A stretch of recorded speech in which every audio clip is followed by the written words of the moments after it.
ایک طرف جو ہے وہ ایک ونڈو سی نکالی جاتی ہے ایک طرف کو، اور جو میت ہے وہ اس اندر کی طرف جو ہے وہ رکھی جاتی ہے، اور پھر قبر کو جو ہے بند کر دیا جاتا ہے۔ پنجاب میں بھی کئی شہروں میں ابھی تک بگلی قبر بنانے کا بھی رواج ہے، لیکن ہمارے یہاں لاہور میں یا پاکستان کے زیادہ تر شہروں میں اور علاقے میں لاحد کا ہے، یعنی کہ وہ سیدھا گڑھا ایک نکالا جاتا ہے اور اس میں میت کو رکھ کے اوپر بند کر دیا جاتا ہے۔ تو یہ لاحد ہوتی ہے، اور وہ بگلی قبر ہوتی ہے کہ قبر کو کھود کے ایک طرف کو الگ سے جو ہے وہ جگہ نکالی جاتی ہے، اور پھر مردے کو اس کی اندر جگہ پر جو ہے وہ رکھ دیا جاتا ہے۔ تو مکے میں چونکہ مہاجرین مکے سے تھے، اور مکے میں بگلی قبر بنانے کا رواج تھا، اور انصار مدینہ مدینہ کے رہنے والے تھے، اور یہاں لاحد بنانے کا رواج تھا، تو اس لیے دونوں طرح کی رائے آئی کہ نبی علیہ الصلوۃ والسلام کیونکہ مدینہ میں آپ کی تدفین کی جا رہی ہے، تو یہاں پر اسی کے اکارڈنگلی لاحد کو جو ہے وہ تیار کیا جائے گا۔ لیکن مہاجرین نے کہا کہ نبی صلی اللہ علیہ وسلم کا تعلق مکے سے تھا، آپ مہاجر بھی تھے، تو آپ کی قبر جو ہے وہ مہاجر جس طرح تیار کرتے ہیں بگلی قبر اس طرح جو ہے وہ تیار کی جائے۔ تو یہ دو رائے جب سامنے آئیں، تو ابو بکر صدیق رضی اللہ تعالیٰ عنہ کا یہاں بھی کردار سامنے آتا ہے کہ آپ علیہ الصلوۃ والسلام آپ رضی اللہ تعالیٰ عنہ نے صحابہ کو کہا کہ ٹھیک ہے، جو دونوں طرح کی قبر بنانے والے ایکسپرٹس ہیں ان کو بلا لیا جائے۔ ابو عبیدہ بگلی قبر بنانے کے ایکسپرٹ تھے، اور ابو طلحہ لاحد کھودنے کے ماہر تھے، تو ان دونوں کی طرف آپ نے کہا ابو بکر صدیق رضی اللہ تعالیٰ نے قاصد کو بھیجا جائے، جو پہلے آ جائے، جو ہمارے پاس پہلے آ جائے گا اس طرح کی قبر جو ہے وہ ہم یہ سمجھیں گے کہ اللہ تعالیٰ ایسی قبر جو ہے وہ بنوانا جو ہے وہ اللہ تعالیٰ کی منشا ہے، تو اس طرح کی قبر پھر تیار کر دی جائے گی۔ تو یہی ہوا، لوگوں نے اس مشورے کو پسند کیا، ایک قاصد کو دائیں طرف دوڑایا گیا ابو عبیدہ کی طرف، ایک کو بائیں طرف دوڑایا گیا ابو طلحہ کی لینے کے لیے۔ اللہ کی شان کہ ابو طلحہ رضی اللہ تعالیٰ عنہ پہلے آ گئے، اور اس لیے پھر آپ کی جو لحد جو تھی وہ تیار کی گئی، اور پھر اس کے بعد جو ہے وہ قبر کو کوہان نما شکل میں اٹھا کر جو ہے وہ بنایا گیا، اور اس طرح سے جو ہے وہ قبر کو بنایا گیا۔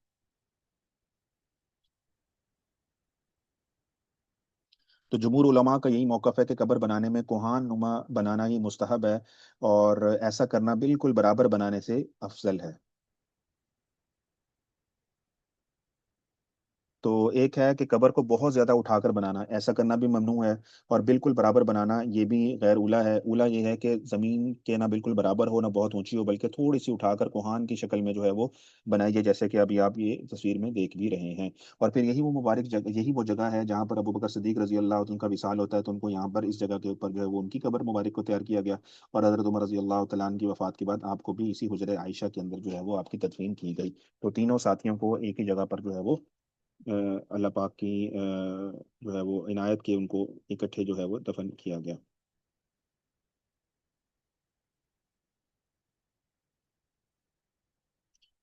اچھا، قبر میں اتارنے کی تفصیل یہ ہے کہ قبر میں اتارنے والے تھے حضرت سیدنا علی، حضرت فضل بن عباس، اور حضرت قاسم بن عباس، اور ان کے علاوہ آپ کے آزاد کردہ غلام شکران۔ یہ سارے وہ حضرات تھے جو جن کو یہ سعادت ملی کہ قبر مبارک میں اترے، اور پھر نبی علیہ الصلوۃ والسلام کو جو ہے وہ قبر مبارک میں لٹایا گیا۔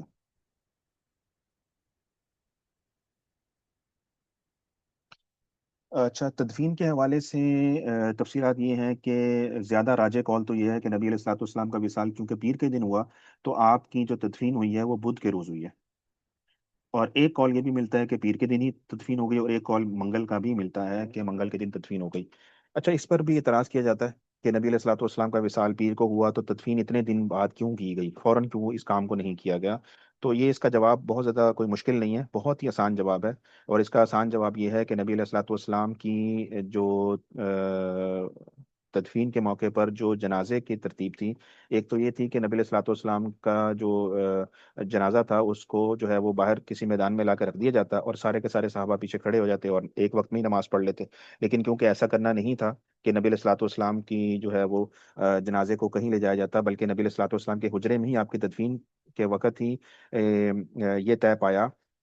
اور نبی علیہ الصلوۃ والسلام کی حدیث بھی آپ کے سامنے تھوڑی دیر پہلے آ چکی ہے کہ لوگ آتے جائیں گے اور جو ہے وہ بڑھتے جائیں گے، کوئی امامت نہیں ہوگی جنازے کی۔ تو یہاں پر یہی عمل ہوا۔ اب یہ دیکھیں، اب یہ حجرے کی تصویر آپ کے سامنے ہے، اب یہ حجرہ اتنا چھوٹا ہے لوگوں کے جمع ہونے کے اعتبار سے، کہ اس میں بیک وقت جو ہے وہ 10 12 لوگ شاید بمشکل آ سکتے ہوں، یہ بھی بہت زیادہ میں نے آپ کو بتایا۔